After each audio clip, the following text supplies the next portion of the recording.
New fallout in the IRS political targeting scandal as a public interest law firm comes forward claiming that pro-life groups were also subjected to extra scrutiny from the IRS. A question that came up during those contentious IRS hearings a couple of weeks back. Now, you should know that they have been complaining about this for years, long before we learned about the IRS targeting Tea Party groups.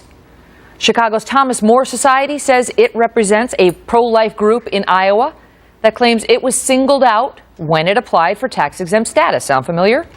It says agents not only stonewalled that application, but also demanded to know things like the content of the members' prayers of the group that was applying.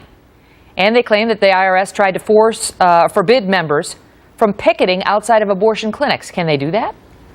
Peter Breen is an attorney for the Thomas More Society with me now. Peter, I looked at your materials, and I'm looking at letters from you and press releases from you guys dated April 2011, long before we knew about the IRS targeting conservatives.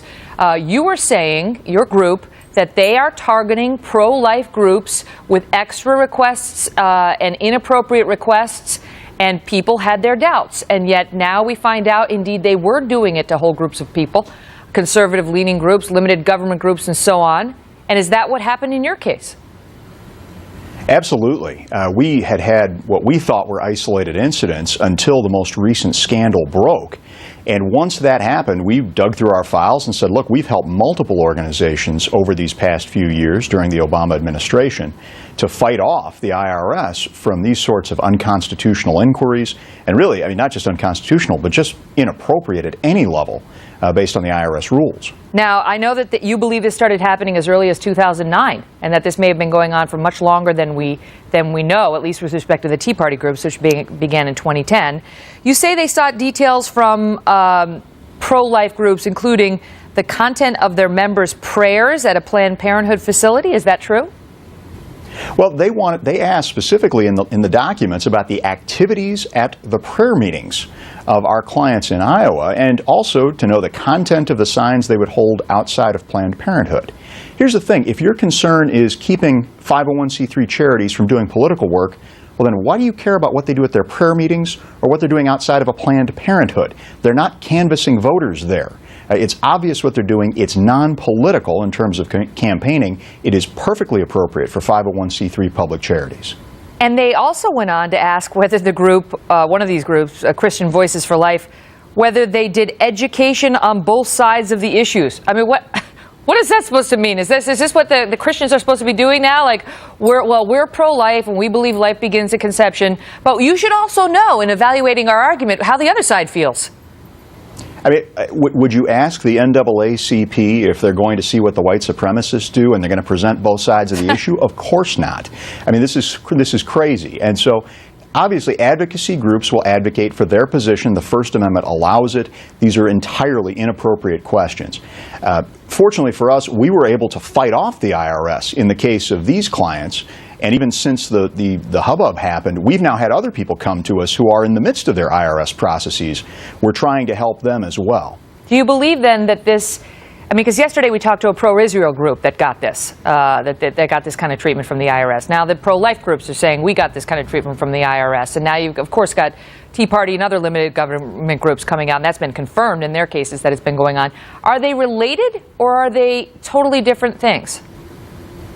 Well, we can't help but think it's related. At some point you get enough smoking guns and you have to say there has to be a tie. And as well, all of this happened after President Obama took office. So we weren't having these troubles under the prior administrations. All of a sudden the troubles start under the current administration. Someone did something. At what level, we're not sure. I know the Congress is investigating. Well, and that's the question. Who authorized it? Who specifically gave the go-ahead, and who's taking the responsibility? Here's an exchange that Stephen Miller, the now resigned IRS acting commissioner, gave before Congress. Listen to him on this issue. Let me ask you about another letter that was received by a pro-life group, this one in Iowa.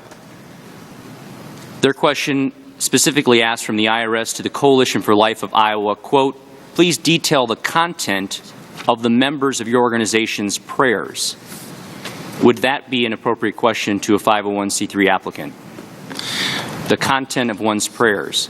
It pains me to say I can't speak to that one either, but that's You don't know whether or not that would be an appropriate question to ask an applicant? Speaking outside of this case, which I don't know anything about, it would surprise me that that question was asked.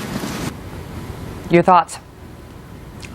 Well, I want to thank Congressman Aaron Schock for putting that right to the commissioner, because that question needed to be asked, and it was good that on a day when I know that almost every answer seemed like, I don't know, I can't comment, at least we finally got an answer to that question.